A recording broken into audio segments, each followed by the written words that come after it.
قرآن مجید کا یہ جملہ جو سورۃ البلد میں ہے، یقول احدثت مالا لبدا، اگر آپ ان لوگوں کے پاس بیٹھیں جن کو اللہ نے وافر مقدار میں دیا ہے تو آپ حیران ہوں گے کہ ان کے پاس ٹاپک کے لیے کوئی گفتگو کے لیے یہی موضوع ہے، اخراجات۔ آپ ان لوگوں کے پاس بیٹھیں جو کہ یعنی سونے کا چمچ لے کے پیدا ہوئے ہیں، آپ ان لوگوں کے ساتھ بیٹھ کے دیکھیں، ہم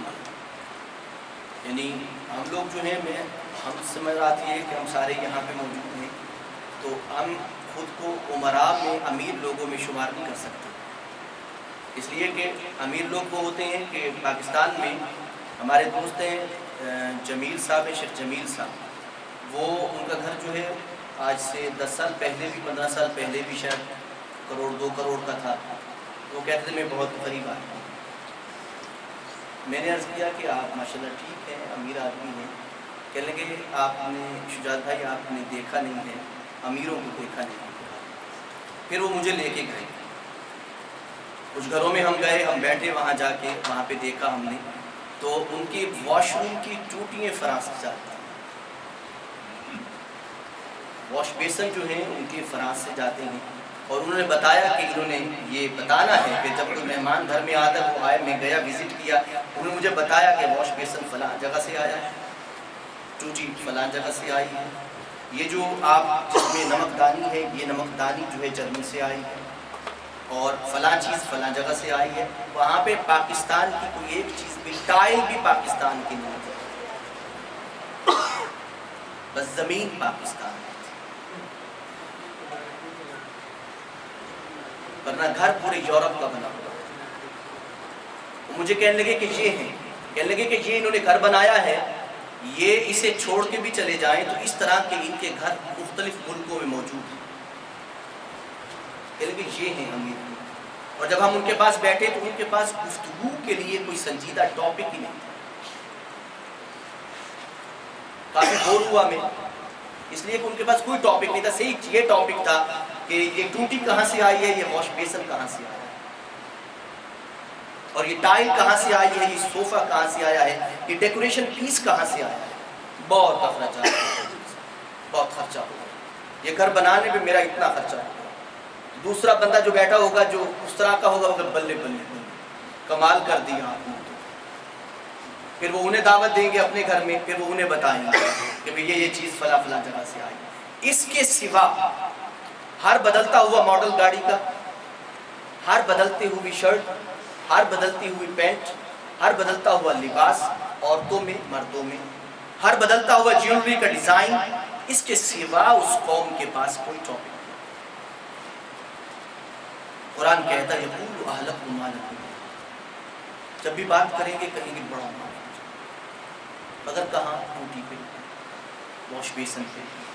مگر کسی غریب کا گھر بنایا ہے، ان کا صرف واش روم جو ہے، ان کا صرف واش روم سے، اس دور میں جب میں نے دیکھا صرف واش روم سے جو انہوں نے بنایا تھا، میرا خیال ہے غربا کے شاید 5 گھر بنے، 5-6 گھر تیار، اچھے پیارے پیارے، مجھ جیسے گھر جو میرا گھر ہے پاکستان میں، اس جیسے 7-8 گھر تیار ہو جائے جو انہوں نے واش روم پہ لگایا ہوا، جو اخراجات کو بتا رہے ہیں۔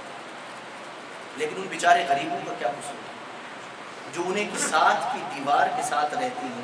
اس بچی کا کیا قصور ہے جو بیچاری کی عزت لٹ جاتی ہے دیوار کے ساتھ ایسے امیر آدمی کی؟ کیا فائدہ؟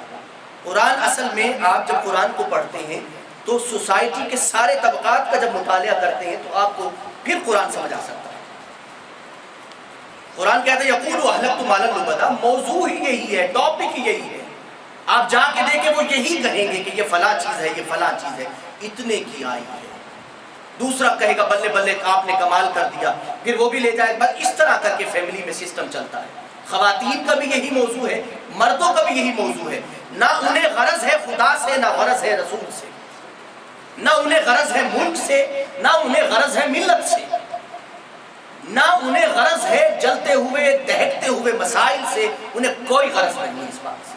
انہیں پتا ہے کہ ہم یہاں سے فلائی کر کے امریکہ چلے جائیں گے، امریکہ میں پرابلم ہو گیا امریکہ سے ہم یورپ میں چلے جائیں گے، یورپ میں پرابلم ہو گیا ہم اسکینڈینیویا میں چلے جائیں گے۔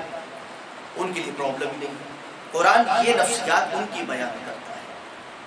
آپ کبھی قریب ہو کے ہمارے طبقات کو دیکھیں تو آپ کے سامنے قرآن واضح ہوگا۔ قرآن جب اس بات کرتا ہے تو ایسے ہی افراد کی بات کرتا ہے۔ سورۃ الشمس قرآن کہتا ہے اس کے یعنی قرآن مجید اختتامی آیت کے بعد فرماتا ہے کہ کافر بھی اگر حقیقت پہ غور کرے تو اسے بھی سچائی مل سکتی ہے۔ والشمس وضحاها، قسم ہے سورج کی اور اس کے چمکتی ہوئی دھوپ کی، اور قسم ہے چاند کی کہ جب وہ طلوع ہو کے آتا ہے منور ہو جاتا ہے، قسم ہے دن کی جب وہ روشن ہو جاتا ہے، قسم ہے رات کی جب وہ چھا جاتی ہے، قسم ہے آسمان کی کہ جو اللہ نے جسے بنایا ہے، والارض وما طحاها، قسم ہے زمین کی اور قسم ہے اس کی جس نے بچھایا ہے، ونفس وما سواها، اور قسم ہے انسان کی، اس کے دل کی، اس کے قلب کی، اس کے ذہن کی، وما سواها، اور کتنا خوبصورت اسے بنایا ہے، فالہمها فجورها وتقواها، پروردگار نے اس کے دل میں فجور بھی رکھا ہے، گناہ کی قوت بھی رکھی ہے، اور دامن بچا کے ظلم سے چلنے کی طاقت بھی رکھی ہے۔ دونوں باتیں اس کی ذات میں رکھی ہیں۔